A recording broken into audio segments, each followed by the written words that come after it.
It's Barb coming to you from my craft studio. I have some projects to share today. These ones are not very exciting. They're just bulletin board borders for my daughter's classroom. I've already given her some of them, but these ones I needed to finish laminating. So I bought the laminate the other day. I finished that up, so I'll give those to her today so she can work on them. She's been working on her classroom, so she could probably use them.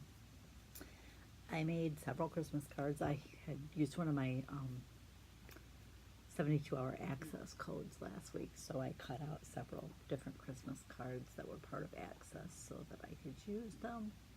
I did this one, which is Merry and Bright, and oops, I don't think I did there. I did the inside of this one.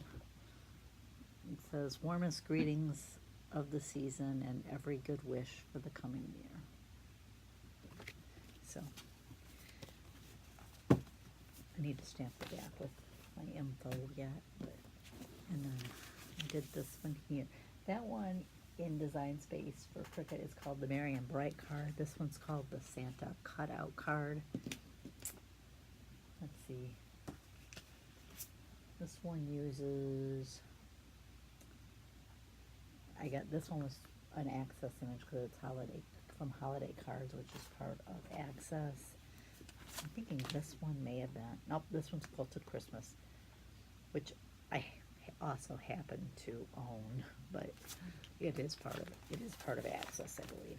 Yeah, it has the little A by it. I didn't cut out the envelopes they had that went with them. I figured I could just use my own envelopes. I did try with a couple of these. Oops, they're kind of stuck. I had this snow marker that you use, and then you heat it and it kind of puffs it up. I tried it. I'm not really sure I liked it, but I thought I'd give it a try on one of them and see. I think I just need more practice with that marker, and I also think it would work better for like if you were doing snowy hills, because it wouldn't have to have a defined space so much. So this one is called the Happy Holiday Cards, and it's also from, it says Holiday Cards 50, but it's part of Access. My hubby said that I needed, oh, I forgot to share the sentiment that I put inside this one. It just says, we wish you a Merry Christmas, with the stamp I had. This one I used, it's one I printed out. It says, best wishes for a Merry Christmas and Happy New Year. Celebrate each and every day. My hubby said I should have used a Christmas vacation one, but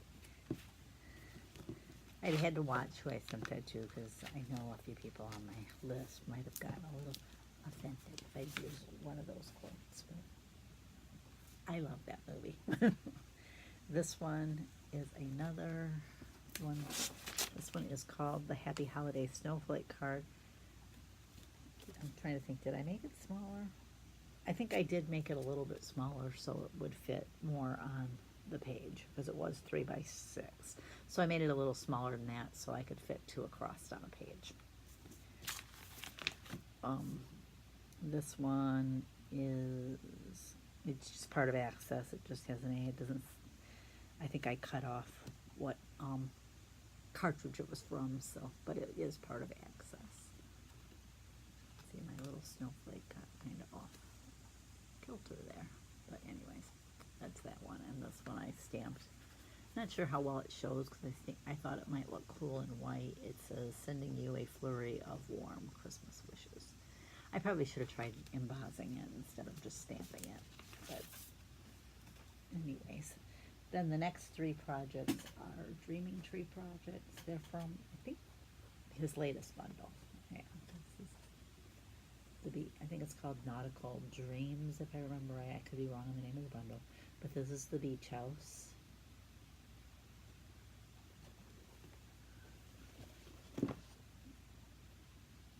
This is the seahorse box. I used a lot of the pattern paper came from the Hot Buy paper pad called, I think is it Naughty Nights? No, it has Naughty in it. Feeling Naughty. That's what it's called, Feeling Naughty. Now the foil was something I had on hand. And then this one I believe he calls it the Nautilus Luminary. But like this pattern paper came out of the Feeling Naughty with the coral on it. And that is it. My toe is really hurting. Just before I went to film, I stepped on my toe. It's like, ow, that hurts. You wouldn't think, just stubbing your toe would hurt as much as it does. But anyways, you don't want to hear about my stub toe. That's all I've got to share. I've got to get these projects put downstairs with my other summer themed ones. And I need to either find some envelopes to buy, or I need to start making some with my envelope punch board so that I have envelopes when it comes Christmas time. But I've at least gotten where I'm doing pretty good on the amount of Christmas cards I have. I'll probably still do a few more. I always figure if I have too many, they'll just save over till the next year. I've always considered just doing one of the same for everyone on my list, but I kind of get bored making the same exact card that many times. I usually do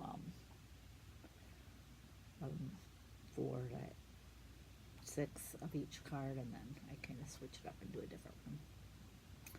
But I think that's all I've got to share today. I'm hopefully getting a couple more orders tomorrow.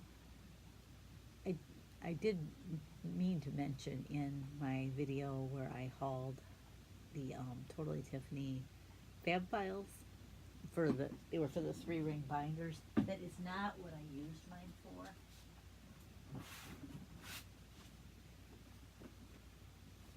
I actually have a few more of these coming, but like this one here has my iron-on vinyl in it.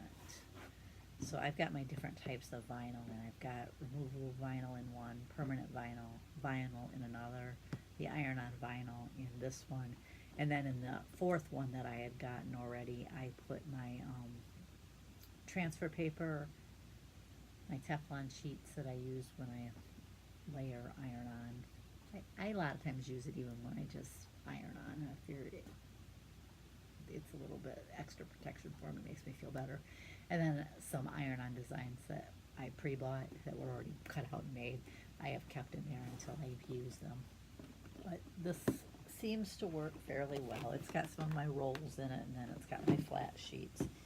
My flat sheets I do put in a sleeve protector. I ought to put a piece of chipboard behind each one so that they stand up a little bit better in there. But I've got them separated by color. That just happens to be all I have left of black, that one. But anyways, that's how I'm storing my vinyl. It's kind of, I prefer mine flat. So once I've used enough that I can lay it flat, I do that. I don't like it all rolled up. It's just a personal preference. Some people don't mind that and have things on their wall that they stick them in, but I don't really have the wall space for that either. I've got slat wall up on 3 walls, so portion of 3 walls. Well, the one is pretty much that entire wall, but I actually have more than 4 walls in this room because of the way it is designed. It kind of has an indentation in. There used to be a closet in the other area, and we moved the closet when we added onto the house. So anyways, that's all I've got to share today. I want to thank you for joining me, and I'll catch you next time.